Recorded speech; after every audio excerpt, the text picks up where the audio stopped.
일본이 최고 세뇌 교육받은 여고생 한국에서 충격적인 진실을 마주하고 경악합니다. 아버지의 거짓말, 어머니의 숨겨진 과거, 그리고 한국에서 벌어진 믿을 수 없는 일들. 일본 열도 충격, 지금 시작합니다. 매일 아침 카도 가정에서 제 하루는 늘 익숙한 방식으로 시작했어요. 제 이름은 아야 카도예요. 저는 도쿄에 있는 작고 깔끔한 제 방에서 눈을 뜨곤 했어요. 눈을 뜨자마자 알람 시계 소리가 들렸어요. 완전히 깨어나기 전부터 아버지께서 항상 제게 하시는 말씀이 떠올랐습니다. 일본은 세계에서 가장 위대한 나라란다. 이 말씀이 제 머릿속에 새겨진 것처럼 계속 맴돌았어요. 저는 침대에서 일어나 아직 잠이 덜 깬 채로 욕실로 향했어요. 이를 닦으며 마음을 정리하려 했지만 그 말씀이 계속 떠올랐어요. 거울 속에는 어두운 머리카락과 커다란 눈을 가진 용감하고 당당한 척하는 소녀가 서 있었죠. 억지로 작은 미소를 지으며 그 구호를 반복했어요. 진심으로 믿어서가 아니라 해야만 했기 때문이에요. 아버지께서는 제가 그렇게 하기를 바라셨어요. 저는 어떤 마음이 들든 순종하는 딸처럼 행동해야 했어요. 학교에서는 도쿄의 명문 사립학교 중 한 곳에 다녔습니다. 매일 긴 복도를 걸어 같은 구호를 외치는 학생들로 가득한 교실에 앉았어요. 우리는 국가를 부르고 구호를 함께 암송했죠. 모두가 한 팀처럼 느껴졌지만 마음 한구석에서는 때때로 소외감을 느꼈습니다. 주변의 모든 사람들이 자신감 있어 보였지만 저는 숨겨진 비밀이 있었어요. 수업과 숙제를 마치고 집에 돌아가면 몰래 제 방으로 들어가 노트북으로 K-팝, 뮤직비디오와 한국 드라마를 보곤 했어요. 화려한 색감, 중독성 있는 음악, 따뜻한 인물들이 나오는 드라마가 정말 좋았어요. 이 모든 것이 아버지께서 만들어 놓으신 엄격하고 진지한 세상과는 너무나 달랐죠. 저는 서울의 분주한 거리, 맛있는 한국 음식 냄새, 노래와 드라마에서만 들어본 한국어를 쓰는 사람들의 다정한 미소가 궁금해졌습니다. 이런 이야기는 집에서 하면 안 된다는 것을 잘 알고 있었어요. 아버지께서는 한국이 일본을 모방한 것에 불과하다고 믿으셨기 때문이에요. 아버지께서는 한국은 약하고 그 문화는 모방일 뿐이며 일본의 강인함을 따라잡을 수 없다고 말씀하셨어요. 하지만 드라마 속 화려한 장면을 보거나 경쾌한 K-팝 리듬을 들을 때마다 작은 호기심이 피어올랐습니다. 아버지 말씀 너머에 한국의 진짜 모습이 있을 거라 생각했어요. 그곳의 분주한 거리를 걷고 새로운 음식을 맛보고 그곳 사람들의 진짜 이야기를 듣고 싶었어요. 가끔 제 방 구석에 조용히 앉아 몰래 즐겼던 순간들을 떠올리곤 했어요. 핸드폰에서 흥겨운 노래를 듣거나 드라마 속 재미있는 장면에 웃음 짓던 기억들이요. 그때마다 제 심장은 조금 더 빨리 뛰었고 새로운 가능성으로 가득 찬 세상에 속해 있는 듯한 기분이 들었습니다. 하지만 그런 생각은 금방 떨쳐내곤 했어요. 아버지께서 아시면 크게 화내실 것을 알기 때문이었죠. 제 아침은 강요된 믿음과 숨겨진 호기심 사이의 끊임없는 갈등이었어요. 거울 앞에서 구호를 반복할 때마다 연극을 하는 기분이었죠. 충실한 딸인 척했지만 속으로는 질문과 숨겨진 욕망으로 가득했어요. 언젠가 그토록 매료된 색채와 음악, 생명력이 넘치는 문화를 직접 경험할 용기를 낼 수 있을지 생각해 보았습니다. 당분간은 억지 미소 뒤에 진짜 감정을 숨기기로 했어요. 규칙을 따르고 구호를 암송하며 제 비밀을 지키려 했죠. 하지만 마음 깊은 곳에서는 호기심을 억누를 수 없었고 언젠가 그 나라의 아름다움을 발견할 수 있기를 바랐습니다. 저희 아버지 성함은 다케시 카도입니다. 평범한 분이 아니세요. 매일 깔끔한 정장을 입으신 아버지의 모습을 볼 때마다 자부심과 강한 신념이 느껴졌어요. 아버지께서는 글로벌 대기업 임원이셨고 언제나 자신감 있게 말씀하셨습니다. 그리고 집에서는 제게 일본은 세계에서 가장 위대한 나라란다라는 구호를 꼭 외치게 하셨어요. 저는 질문 없이 아버지 말씀을 따라야 했죠. 하지만 아버지의 강한 신념은 과거에서 비롯되었다는 것을 알게 되었어요. 어릴 적 아버지께서는 일본 전통보호연합이라는 단체에서 활동하셨다고 들었어요. 사람들은 그 단체가 아주 엄격하며 일본이 모든 면에서 최고라고 믿는 사람들의 모임이라고 수군거렸어요. 아버지께서는 그 시절의 경험을 매우 자랑스러워 하셨습니다. 아버지께서는 2007년 도쿄에서 열린 전통 보존 세미나라는 큰 모임에 참석하셨던 이야기를 자주 하셨어요. 그 자리에서 아버지께서는 현대 한국 문화를 크게 비난하며 한국은 일본을 모방할 뿐 창의성이 없다고 주장하셨다고 해요. 그때 하신 말씀이 굉장히 거칠어 그 자리에서 많은 논쟁을 일으키셨다고 들었습니다. 저는 그 이야기를 들을 때마다 혼란스러웠어요. 다른 나라를 폄하하는 것을 자랑스러워하시는 아버지의 모습이 이해되지 않았어요. 하지만 아버지의 눈빛은 단호했고 저는 어쩔 수 없이 그 말씀을 믿어야만 했죠. 이후에 아버지께서는 2012년 서울 출장 이야기를 해주셨어요. 그때 서울에서 어떤 사건이 일어나 신문에 보도되었는데 자세한 내용은 모르지만 아버지께서도 그 일에 연루되셨다고 하셨어요. 그 사건 이후로 아버지의 한국은 일본을 모방하는 나라라는 생각은 더욱 굳어지셨다고 해요. 아버지께서는 그 이야기를 통해 한국이 일본보다 못하다는 것을 강조하셨습니다. 집에서 아버지 말씀은 엄격한 규칙과 같았어요. 매일 아침 거울 앞에서 구호를 반복할 때마다 아버지께서 말씀하신 세미나와 서울 사건이 함께 떠올랐어요. 아버지께서는 한국은 일본 문화를 따라할 뿐 문화적으로나 기술적으로나 열등하다라고 말씀하셨어요. 저는 아버지 말씀 한마디 한마디를 곧이곧대로 믿었고 아버지의 엄격한 틀 안에 갇힌 기분이었습니다. 완벽한 딸이 되어야 했지만 마음 한편으로는 늘 호기심이 일었어요. 한국은 정말 아버지 말씀과 같은지 아니면 다른 모습이 있는지 궁금했어요. 가끔 아버지께서 조용히 옛 사진을 보실 때면 저는 아버지께서 그 시절을 떠올리시는 상상을 하곤 했어요. 젊은 시절 아버지께서 분주한 방 안에서 분노와 자부심이 뒤섞인 눈빛으로 신념을 외치시는 모습을 상상했죠. 그 모습은 매우 인상적이었어요. 아버지 말씀에 동의하지 않았지만 아버지를 그렇게 만든 이유가 궁금했습니다. 아버지의 과거는 격동적이었고 그것이 아버지의 신념을 형성했다는 것을 알게 되었어요. 솔직히 인정하기 두려웠지만 마음 한구석에는 아버지께서 폄하하신 한국에 대한 호기심이 남아 있었습니다.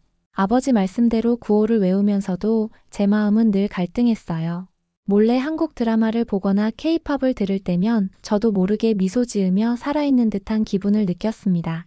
그때마다 제 마음은 밝고 활기찬 한국의 모습을 보여주었어요. 아버지께서 들려주신 어두운 이야기와는 너무나 달랐죠.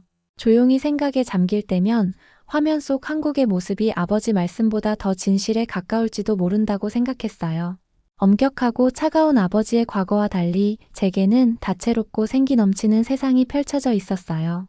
여전히 아버지 말씀을 따라야 한다는 압박감을 느꼈지만 어쩌면 한국은 아직 발견되지 않은 특별한 아름다움과 저력을 가지고 있을지도 모른다고 생각하기 시작했습니다. 어느 날 아침 학교에서 깜짝 놀랄 만한 발표가 있었어요. 저희 학교가 한국으로 수학여행을 간다는 소식이었죠. 그 소식을 듣자마자 심장이 쿵쾅거렸습니다. 친구들은 K-팝 콘서트, 맛있는 한국 음식, 드라마 촬영지 등 기대감을 이야기하며 신나했어요. 모두 들떠 있었지만 저는 두려움이 앞섰습니다. 아버지께서는 항상 한국을 약하고 보잘것없다고 말씀하셨는데 그런 나라를 어떻게 즐길 수 있을지 걱정되었어요. 그날 수업 시간 내내 마음이 불안했어요. 친구들이 수학여행 이야기를 하며 한국의 화려한 거리와 맛있는 간식을 상상하는 소리가 들려왔습니다. 하지만 저는 마음 한구석이 무거웠어요. 어릴 때부터 아버지께서 한국에 대해 부정적으로 말씀하셨기 때문이에요. 아버지께서는 늘 한국은 위험하고 뒤떨어진 나라다. 일본과 비교할 수 없다라고 말씀하셨어요. 그 말씀은 매일 아침 구호를 외울 때마다 제 일상의 일부가 되었죠. 이제 그런 나라를 어떻게 마주해야 할지 막막했습니다. 그날 오후 발표가 나오자마자 아버지께서는 불같이 화를 내셨어요. 집에 있는데 밖에서 큰 소리가 들려 창밖을 내다보았어요. 아버지께서 얼굴이 새빨개진 채 분노에 찬 눈빛으로 학교를 향해 차를 몰고 가시는 모습이 보였습니다. 평소 차분하시던 아버지와 달리 오늘따라 세상과 싸울 듯 격앙된 모습이셨어요. 그날 저녁 친구에게서 아버지께서 학교 행정실에 찾아가 소란을 피우셨다는 이야기를 들었습니다. 부모님들과 선생님들 앞에서 아버지께서는 한국은 위험하고 뒤떨어진 나라입니다. 우리 아이들이 그런 나라의 영향을 받게 해서는 안 됩니다. 라고 소리치셨다고 해요. 아버지께서는 자신의 주장을 뒷받침하기 위해 과거 2007년 도쿄 전통 보존 세미나와 2012년 서울에서 있었던 사건을 언급하셨습니다. 아버지께서는 수학여행을 막으려 하셨지만 학교 측은 단호했어요. 결국 아버지께서는 뜻을 굽히셔야 했습니다. 그 일로 아버지의 분노가 여실히 드러났고 저는 아버지의 편견이 얼마나 깊은지 실감했어요. 그날 저는 복잡한 감정을 느꼈습니다. 아버지의 강한 반대 때문에 갇힌 기분이 들어 답답했어요. 한편으로는 아버지께서 공개적으로 분노하시는 모습을 보면서 아버지의 과거와 일본, 전통보호연합 시절의 경험이 깊이 자리하고 있음을 짐작할 수 있었습니다. 아버지께서 자신의 생각을 강요하려 하셨지만 그 분노 속에 아버지의 아픔과 혼란도 숨겨져 있을지 모른다는 생각이 들었어요. 결국 아버지께서는 물러나셨고 학교는 예정대로 수학여행을 진행하기로 했습니다. 선생님들과 부모님들 사이에서는 아버지의 행동에 대한 우려의 목소리가 나왔고 저는 그 모습에 당황스럽고 조금은 두려웠어요. 아버지의 분노가 아버지 자신뿐만 아니라 주위 사람들까지 힘들게 한다는 사실이 분명했습니다. 그날 저는 사랑하는 사람이라도 때로는 바꾸기 힘든 신념을 가질 수 있다는 것을 알게 되었어요. 저는 아버지께서 강요하는 세상과 제가 몰래 꿈꾸던 세상 사이에서 혼란스러웠습니다. 두려움이 컸지만 언젠가는 저 스스로 진실을 마주할 수 있지 않을까 하는 작은 희망이 생겼어요. 비행기가 한국에 착륙할 때 긴장되고 떨렸어요. 불안감에 심장이 쿵쾅거렸지만 애써 침착하려 했습니다. 학교 가방을 꽉 쥐고 친구들을 따라 비행기에서 내렸어요. 주변 풍경은 아버지께서 들려주신 이야기와는 전혀 달랐습니다. 착륙 후 짐을 찾아 대기 중인 버스로 향했어요. 버스는 생각보다 깨끗하고 안락했습니다. 버스 기사님께서 우리에게 웃으며 한국어로 인사해 주셨던 것이 기억나요. 기사님의 다정한 목소리와 눈빛에 긴장이 조금 풀렸습니다. 한국은 아버지 말씀처럼 무서운 곳이 아닐지도 몰라라고 생각했어요. 차창 밖 풍경은 놀라움의 연속이었어요. 깔끔하게 정돈된 거리, 잘 관리된 건물, 아름다운 공원들이 눈에 들어왔습니다. 도시는 활기차고 다채로웠어요. 길을 걷는 사람들은 웃으며 서로에게 인사를 건넸고 따뜻하고 정겨운 분위기가 느껴졌습니다. 아버지께서 묘사하신 어두운 한국의 이미지와는 전혀 달랐어요. 숙소에 도착했을 때 저는 그곳이 얼마나 아늑한지에 놀랐어요. 화려하진 않았지만 깔끔하고 생기 넘치는 기숙사였습니다. 안으로 들어가자 친절한 직원분께서 우리를 맞아 방으로 안내해 주셨어요. 저는 몇몇 친구들과 한 방을 쓰게 되었고 우리는 곧 수학여행에서 기대하는 것들을 이야기하며 설레었습니다. 저는 조용히 듣고 있었지만 진짜 한국을 마주하게 되었다는 생각에 가슴이 두근거렸어요. 그날 아침 우리는 다 함께 식사했어요. 난생 처음 맛보는 음식들이었습니다. 긴 식탁에 친구들과 함께 앉아 여러 음식을 받았어요. 갓 지은 밥, 따뜻한 국, 그리고 여러 종류의 반찬이 나왔습니다. 매콤새콤한 김치를 조금 맛보았는데 강렬한 맛에 놀랐어요. 다른 반찬들도 담백하고 감칠맛이 났습니다. 음식 하나하나 정말 맛있었고 한국 음식의 정성이 가득 담겨 있다는 것을 느낄 수 있었어요. 마치 따뜻한 환영을 받는 기분이었죠. 아침 식사 후 우리는 숙소 주변을 가볍게 산책했어요. 밝은 간판을 단 작은 가게들, 카페 밖에서 담소를 나누는 다정한 사람들, 아이들이 뛰어노는 작은 공원이 눈에 들어왔어요. 이곳의 일상은 아버지께서 말씀하신 어두운 한국의 모습과는 거리가 멀었습니다. 혼란스럽거나 어수선하기는커녕 모든 것이 차분하고 질서정연했어요. 주변을 둘러보며 모든 것을 눈에 담으면서 점점 더 호기심이 커졌습니다. 특히 기억에 남는 순간은 친구들과 함께 작은 편의점에 들렀을 때였어요. 편의점 안은 깔끔하게 정돈된 선반의 광고에서만 보던 간식과 음료들이 가득했습니다. 계산대에서는 친절한 직원분께서 웃으며 우리가 찾는 물건을 도와주셨어요. 작은 경험이었지만 한국 사람들의 따뜻한 배려를 느낄 수 있었습니다. 하루가 저물 무렵 한국에 대한 제 마음이 조금씩 변하고 있음을 느꼈어요. 제가 들었던 부정적인 이야기와 달리 한국은 훨씬 더 친근하고 활기 넘치는 곳이었어요. 버스 기사님의 친절, 맛있는 아침 식사, 생기 넘치는 거리의 모습들이 제 두려움을 조금씩 녹여주었습니다. 이번 여행 동안 한국이 또 어떤 놀라움을 안겨줄지 기대되기 시작했어요.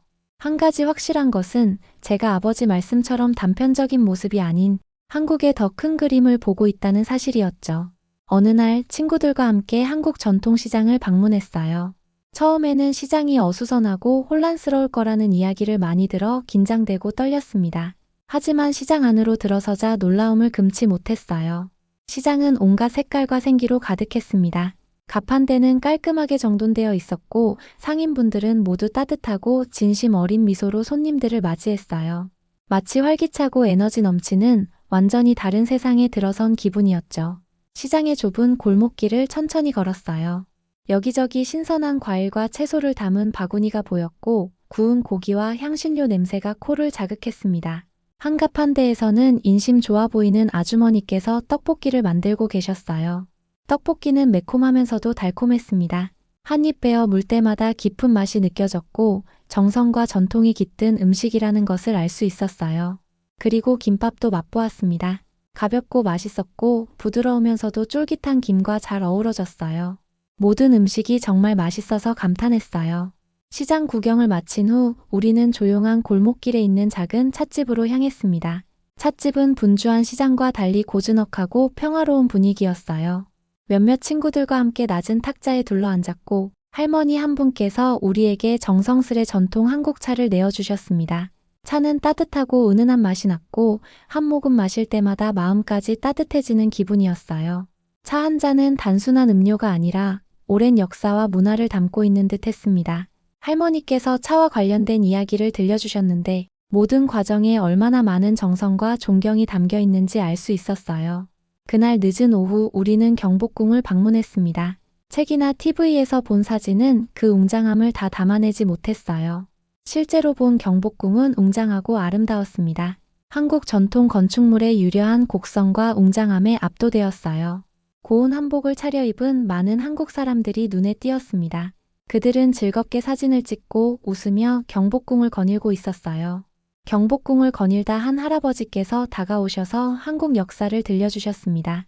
할아버지께서는 한국이 겪어온 고난, 가슴 아픈 갈등, 그리고 그 어려움을 극복한 강인한 정신에 대해 차분하게 말씀해 주셨어요. 할아버지의 목소리에는 슬픔과 자부심이 함께 묻어났고 그 말씀을 들으며 처음으로 한국이 아픈 역사를 딛고 자랑스럽게 그 역사를 기리는 나라라는 것을 깨달았습니다. 그때 한국이 얼마나 강인한 나라인지 그리고 그 역사가 한국 사람들의 마음을 얼마나 깊게 만들었는지 알 수 있었어요. 여행 중 현지 대학생인 준민 씨를 만났습니다. 국제관계학을 전공하는 준민 씨는 한국의 젊은 세대가 일본을 포함한 다른 문화와 소통하기 위해 노력하고 있다고 설명해 주었어요. 그는 미래는 서로 배우는 것이라고 믿는다고 말했습니다. 준민 씨의 희망찬 이야기는 제게 큰 울림을 주었고 우리 모두 열린 마음으로 서로에게 배울 수 있다는 믿음을 주었어요. 일본에서 온 교환학생 사쿠라와도 이야기를 나누었습니다. 사쿠라는 한국에서 겪은 긍정적인 경험들을 제게 들려주었어요. 그녀는 한국 사람들의 친절함, 맛있는 음식, 전통과 현대가 조화롭게 어우러진 문화에 대해 이야기했습니다. 사쿠라와 대화하면서 많은 친구들이 한국을 아버지께서 경고하신 것과 달리 기회와 즐거움이 가득한 곳으로 생각한다는 것을 알게 되었어요. 하루가 저물 무렵 저는 새로운 시각을 갖게 되었습니다. 이제 저는 한국을 아버지께서 말씀하신 약하고 뒤떨어진 나라가 아니라 생명력과 깊은 역사를 지닌 희망찬 나라로 보게 되었어요. 시장에서 맛본 음식부터 경복궁에서 들은 이야기까지 모든 순간이 한국의 진솔하고 따뜻한 모습을 보여주었습니다. 일상의 작은 경험들이 아버지의 편협한 말씀보다 훨씬 더 진실할 수 있다는 것을 깨달았어요. 그날은 제게 큰 전환점이 되었고 세상을 보는 눈이 천천히 하지만 분명하게 변하고 있음을 느꼈습니다. 한국에서 며칠을 보내면서 제 마음과 생각은 완전히 달라졌어요. 친절한 상인들이 있는 활기찬 시장, 오랜 역사를 간직한 고궁, 따뜻한 마음을 나눈 식사 등 진솔한 순간들을 경험했습니다. 아버지께서 말씀하신 약하고 뒤떨어진 나라가 아니라 풍부한 문화와 따뜻한 정을 가진 생동감 넘치는 나라라는 것을 깨달았어요. 일본으로 돌아가는 비행기 안 저는 조용히 앉아 휴대폰 속 사진들을 들여다보았습니다. 새 친구들의 환한 미소, 처음 맛본 맛있는 음식, 전통 건축물과 현대적인 거리가 어우러진 다채로운 풍경이 담겨 있었어요. 사진 한 장 한 장이 한국 곳곳에 스며든 따뜻함과 활력을 떠올리게 했습니다. 처음에는 복잡한 마음이 들었어요. 아버지의 말씀은 과거와 극단적인 신념에서 비롯된 것이었지만 제 경험은 전혀 다른 진실을 보여주었기 때문이에요.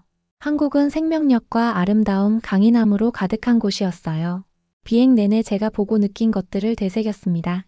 활기찬 시장에서 상인분들의 따뜻한 인사, 작은 찻집에서 마신 따뜻한 차, 경복궁에서 할아버지께서 들려주신 한국 역사 이야기를 떠올렸어요.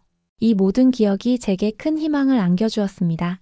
모든 문화는 고유의 아름다움을 지니고 있으며 서로 귀 기울이고 이해하려 노력한다면 서로에게서 많은 것을 배울 수 있다는 사실을 깨달았어요. 일본에 도착했을 때 설렘과 긴장감이 교차했습니다. 아버지께 제가 새롭게 알게 된 것들을 말씀드려야겠다고 생각했어요. 떨리는 손으로 여행에서 가져온 기념품, 편지, 사진들을 모았습니다. 심호흡을 하고 거실에 조용히 앉아 계신 아버지께 다가갔어요. 아버지께서는 신문을 읽고 계셨고 저는 조심스럽게 입을 열었습니다. 아버지, 보여드릴 것이 있어요. 휴대폰을 건네며 사진을 넘겼습니다. 아버지, 이 사진들 좀 보세요. 제가 직접 본 한국은 아버지께서 말씀하신 것과 전혀 달랐어요. 분주한 시장, 환하게 웃는 상인분, 지역 식당에서 맛본 다채로운 음식 사진들을 가리켰습니다. 아버지께서는 말없이 사진을 보셨어요. 놀라움과 혼란스러움이 뒤섞인 표정이 잠시 스쳐 지나갔습니다. 저는 말을 이었어요. 일본도 훌륭하지만 한국도 정말 아름다운 나라였어요. 한국만의 전통과 현대적인 감각이 조화를 이루고 사람들을 소중히 여기는 따뜻한 마음이 느껴졌습니다. 친절한 분들을 만났고 훌륭한 음식을 맛보았으며 깊이 있는 역사를 배웠어요. 이것은 이야기가 아니라 제가 직접 경험한 거예요. 잠시 침묵이 흘렀습니다. 아버지께서는 제 말을 곱씹으시는 듯 했어요. 여전히 아버지께서 옛 생각을 완전히 버리시지는 않았지만 사진을 보실 때마다 눈빛이 조금씩 부드러워지시는 것을 느꼈어요. 아버지께서 완전히 동의하시는지는 알 수 없었지만 작은 변화의 씨앗이 심어졌다는 것을 알 수 있었습니다. 그때 저는 이번 수학여행이 단순한 여행이 아닌 제 인생의 전환점이었다는 것을 깨달았어요. 제 꿈은 확고해졌어요. 두 문화 사이의 다리가 되어 서로 존중하고 이해하는 분위기를 만드는데 기여하고 싶어요. 희망과 굳은 결심으로 저는 차별을 넘어 서로의 다름을 존중하고 오래된 상처를 치유할 수 있는 미래를 향해 나아가기로 했습니다. 아버지의 신념이 천천히 바뀔지라도 저는 더 나은 세상을 향해 나아가고 있다는 것을 느꼈고 그것은 제게 새로운 시작이었어요. 오늘 영상에서는 엄격한 아버지의 영향으로 한국에 대한 편견을 가졌던 일본인 소녀 아야가 수학여행을 통해 그 편견을 깨고 새로운 세상을 만나게 된 놀라운 이야기를 함께 나누었습니다. 아야의 이야기는 편견 없이 세상을 바라보고 열린 마음으로 다른 문화를 받아들일 때 진정한 아름다움을 발견할 수 있다는 것을 보여주죠. 아야가 한국의 따뜻한 사람들을 만나고 맛있는 음식을 맛보고 아름다운 문화를 접하면서 마음의 문을 여는 모습은 정말 감동적이었습니다. 특히 시장에서 만난 상인들의 친절함, 찻집에서 나눈 따뜻한 차 한 잔, 경복궁에서 들은 역사 이야기는 아야뿐만 아니라 제 마음까지 뭉클하게 만들었네요. 저는 이 영상을 만들면서 우리가 서로 다른 문화를 이해하고 존중하는 것이 얼마나 중요한지 다시 한번 깨닫게 되었습니다. 오늘 아야의 이야기가 여러분의 마음에도 작은 울림을 주었다면 댓글로 여러분의 생각이나 경험을 공유해주세요. 이 영상을 주변 분에게 공유하고 함께 이야기 나눠보는 것도 좋을 것 같아요. 구독과 좋아요, 알림 설정은 더 많은 감동적인 이야기를 만드는 데 큰 힘이 됩니다. 여러분의 따뜻한 관심과 응원 덕분에 힘내서 다음 영상을 만들 수 있을 것 같아요. 진심으로 감사드리며 다음 영상에서 더 좋은 이야기로 찾아뵙겠습니다.